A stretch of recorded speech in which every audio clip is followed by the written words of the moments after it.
ఒకరోజు అమెరికా అధ్యక్షుడు ఇరాన్తో చర్చలు సానుకూలంగా ఉన్నాయని ప్రకటిస్తారు. మరుసటి రోజు అదే అమెరికా ఇరాన్ అణు కేంద్రాలపై బాంబులు కురిపిస్తుంది. ఇంకోవైపు ఇరాన్ కూడా చర్చలకు సిద్ధమంటూనే అమెరికా స్థావరాలపై క్షిపణులు ప్రయోగిస్తుంది. అసలు రెండు దేశాలు శాంతి కోరుకుంటున్నాయా లేక యుద్ధం కోరుకుంటున్నాయా? గత 2 నెలల్లో ఏం జరిగింది? ఈ కథ అర్థం కావాలంటే మనం చివరి ఘట్టం నుంచి మొదలు పెట్టాలి.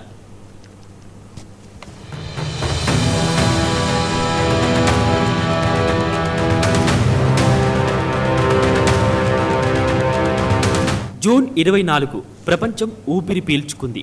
దాదాపు 12 రోజుల పాటు ఒకరిపై ఒకరు దాడులు చేసుకున్న ఇజ్రాయెల్, ఇరాన్ కాల్పుల విరమణకు అంగీకరించాయి. అమెరికా అధ్యక్షుడు ఈ ఒప్పందాన్ని ప్రకటించారు. అందరూ ఇక మధ్యప్రాచ్యంలో యుద్ధం ఆగిపోయిందనుకున్నారు. కానీ అదే రోజు ఇరాన్ మరోసారి ఇజ్రాయెల్పై క్షిపణులు ప్రయోగించిందని ఆరోపణలు వచ్చాయి. ఇజ్రాయెల్ కూడా వెంటనే ప్రతిదాడులు చేసింది. అమెరికా జోక్యం చేసుకోవడంతో పరిస్థితి మళ్లీ అదుపులోకి వచ్చింది. అంతటితో కథ ముగియలేదు. కాల్పుల విరమణ అమల్లో ఉన్నప్పటికీ అమెరికా మరోవైపు ఇరాన్తో అణు ఒప్పందంపై చర్చలకు సిద్ధమని ప్రకటించింది. ఇరాన్ కూడా తాము చర్చలకు వ్యతిరేకం కాదని చెప్పింది. కానీ ఒక షరతు పెట్టింది. ఇకపై తమపై దాడులు జరగవని హామీ ఇస్తేనే చర్చలకు వస్తామని స్పష్టం చేసింది. అంటే బయటకు చూస్తే కాల్పుల విరమణ ఉంది, లోపల మాత్రం అనుమానాలు, హెచ్చరికలు, చర్చలు అన్నీ ఒకేసారి సాగుతున్నాయి.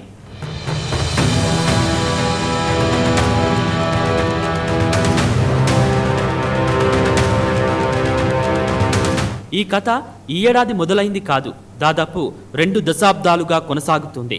ఇరాన్ అణు విద్యుత్ ఉత్పత్తి కోసం యురేనియంను సుసంపన్నం చేస్తుంది. అయితే అదే సాంకేతికతను మరింత అభివృద్ధి చేసే అణుబాంబు తయారు కలిసి 2015లో ఇరాన్ ఒక అణు ఒప్పందం చేసుకుంది. ఈ చర్చలకు యూరోపియన్ యూనియన్ సమన్వయకర్తగా వ్యవహరించింది.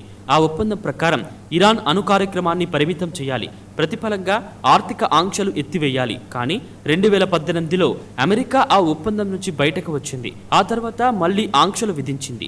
అప్పటి నుంచి ఇరాన్ కూడా యురేనియం సుసంపన్నతను క్రమంగా పెంచుకుంటూ వచ్చింది. ఈ ఏడాది ఏప్రిల్లో మరోసారి చర్చలు మొదలయ్యాయి.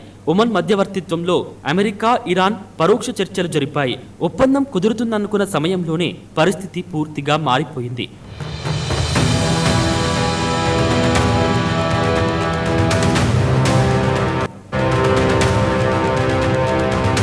జూన్ 13న ఇజ్రాయెల్ ఒక్కసారిగా ఇరాన్పై భారీ వైమానిక దాడులు చేసింది.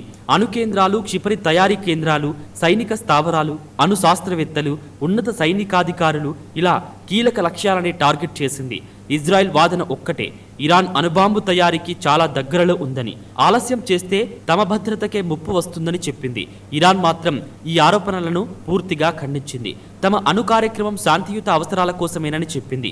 అక్కడితో ఆగకుండా ఇరాన్ వందలాది బాలిస్టిక్ క్షిపణులు, డ్రోన్లతో ఇజ్రాయెల్పై ప్రతీకార దాడులు చేసింది. అలా మొదలైన యుద్ధం రోజురోజుకు మరింత తీవ్రంగా మారింది. మొదట అమెరికా నేరుగా యుద్ధంలో పాల్గొనలేదు. కానీ జూన్ 22న పరిస్థితి మారిపోయింది.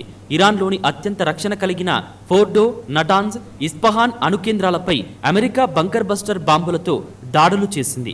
అమెరికా వాదన ప్రకారం ఇరాన్ అణ్వాయుధాల తయారీ సామర్థ్యాన్ని దెబ్బతీయడమే లక్ష్యం. దీనికి ప్రతిగా ఇరాన్ కూడా ఖతార్లోని అమెరికా వైమానిక స్థావరంపై క్షిపణులు ప్రయోగించింది. అదృష్టవశాత్తు పెద్ద ఎత్తున ప్రాణనష్టం జరగలేదు. కానీ ప్రపంచం మొత్తం ఒక విషయాన్ని గ్రహించింది.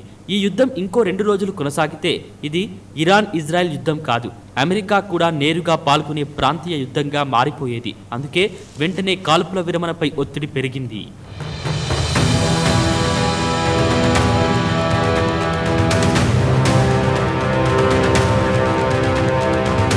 ఈ 2 నెలల పరిణామాల్లో ఇరాన్ తన అణు కేంద్రాల్లో కొంత నష్టం చవిచూసింది.